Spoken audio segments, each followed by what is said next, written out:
Welcome to Unfinished, the channel where I finish the projects that I started. Today I'm starting a new build series on the NCC 1701E Enterprise from the Next Generation movie series. I have the kit here. This is the 1/1400 scale AMT kit that was released in the 90s, I think around the time of First Contact. Overall, it's a pretty good mold. It's one of the better molds that they produced, at least for that time period. It does have some inaccuracies. It lacks a few details that the ship had added to it as the filming series went on. So this is, I think, the First Contact version. I'm not going to be too interested in accurizing those details or changing them too much. I really just want to get this one finished and put up on a shelf. When I started this model over 2 years ago, I was going to light it, and so I was drilling out the windows for that purpose. I'm still going to light it, but one of the reasons why I stopped working on it was because I wasn't satisfied with the way that the drilling of the windows was going. I didn't think they looked very good. At the time, I had a few other projects on the go that were more interesting to me, and so I was distracted by them, and I kind of used that as an excuse to stop working on this model. Looking back on it now, as I pull this out of the box for the first time in a couple of years, the windows are actually pretty good. Like, they don't look terrible. So I'm going to continue to drill these out and see how they look and get this model all lit up and completed. You can see on the bottom saucer here, I've already added some light reflective material. A light block from the outside. I prefer to do it that way once it's all sealed up. But I'm only going to put a few lights in here. I want the lighting to be very subtle. One thing that I always have an issue with when I see other modelers building these ships is the lights are very, very intense on the inside. And I think that's so that you can see that it's lit when you're under normal lighting conditions. However, it just isn't realistic when you think about it. It makes the ship look too much like a toy. When you turn the lights off, it's so brightly lit that it just looks like almost like a night light. And if you really think about the way that these lights would be lit on a real spaceship, they wouldn't be that bright. No one has a room that well lit that it would be beaming brightness out of the window like that. Some of these rooms will be crew quarters, right? So they would probably have warmer lights. It would be more of a glow, a dim glow. Even when you watch the series, the room lights in the crew quarters are very low. They're not very bright, and they're usually always warm lighting. So it just doesn't make sense that a ship would be this well lit, that it looks like it has a sun inside the ship. This is going to get the Aztec pattern on it. I do have paint masks that I'll talk about in a minute here.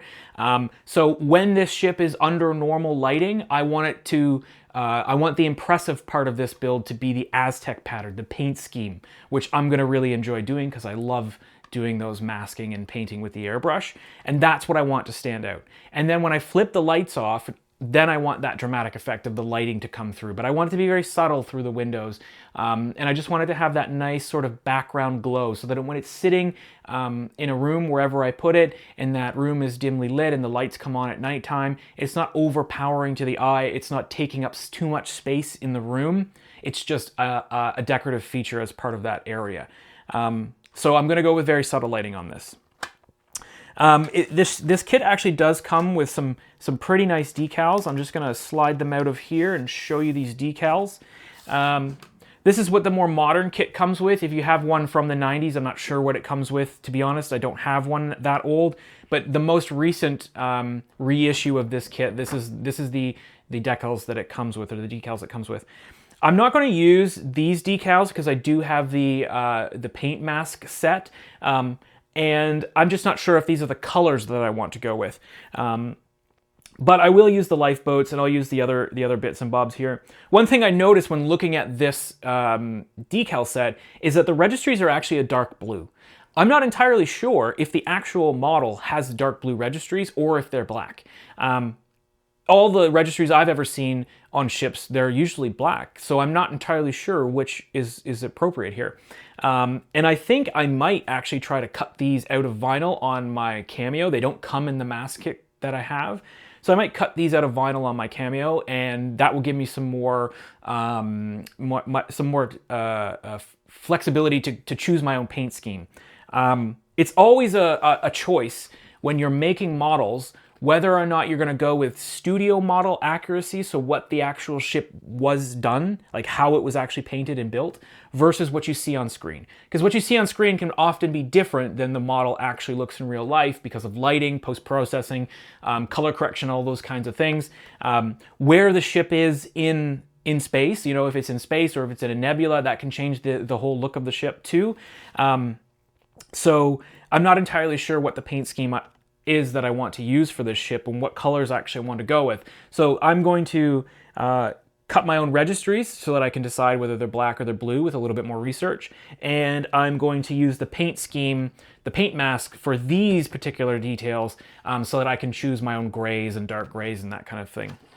But overall, these are actually really good. This is actually a really good set of decals. They're very detailed, you know, well done. I might check to see if Gus at Decals has a better set, has a more detailed set that I could use that maybe adds some highlights. But again, I'm not too sure if I want to go down that rabbit hole. I think I want this to be a use what I have on hand build, just so I don't have any delays in getting this done by having to wait for something to show up. So we'll see. I do have in this box the paint masks that I ordered from MaskDesign, from Gary at MaskDesign. He's a fellow Canadian out in Alberta, and he makes these beautiful mask designs, masking kits for these ships. And hopefully you can see some of the details in the masks there. He does a very good job at making these masks. Here is the top saucer Aztec masks for this ship. Hopefully you can see that under a bit of the lighting there. They're very highly detailed. I have had these kits for a very long time. I know vinyl doesn't last forever, so I might have some issues using these. They were stored in the basement where it's cooler, and you can see when vinyl gets cold, it shrinks. And you can see the white gaps here. That's where the vinyl's actually shrunk away. So I might have to warm these up. I might have to take them upstairs and leave them up in a warmer area or in the same room as the fireplace for a couple of days just to get them kind of back up to like 20 degrees, 22 degrees before I start applying them and using them. But they're very detailed and they're very, very well done. I have not used the kit, the mask kit for this particular model yet, but I have used Gary's kits for my refit projects, and they're very good. They're excellent. I think that's where he started, was with the refit. So his mask kits are really good. I'm really excited to get work on that masking detail. That's my favorite part of every build, is the paint and adding the paint, especially when there's a high detail mask to use. It's so much fun when you get to peel off the mask after you've done the painting and you just see those nice, crisp, beautiful lines on the ship. So I'm really looking forward to this one. I'm not looking forward to starting to drill out the holes. That's going to be the most tedious process. That's what will hold me up again from finishing this project, is drilling out all of these holes. So I'm going to get working on this and see how many holes I can get drilled out. Thank you for watching today's episode. Please hit the like and subscribe button if you're interested in this build series. I will try to release videos regularly updating you on this build. I'm hoping to have this done before summertime hits because I want to move on to some more interesting projects once we get better weather that might have me moving outside. So please hit that like and subscribe button. See you soon.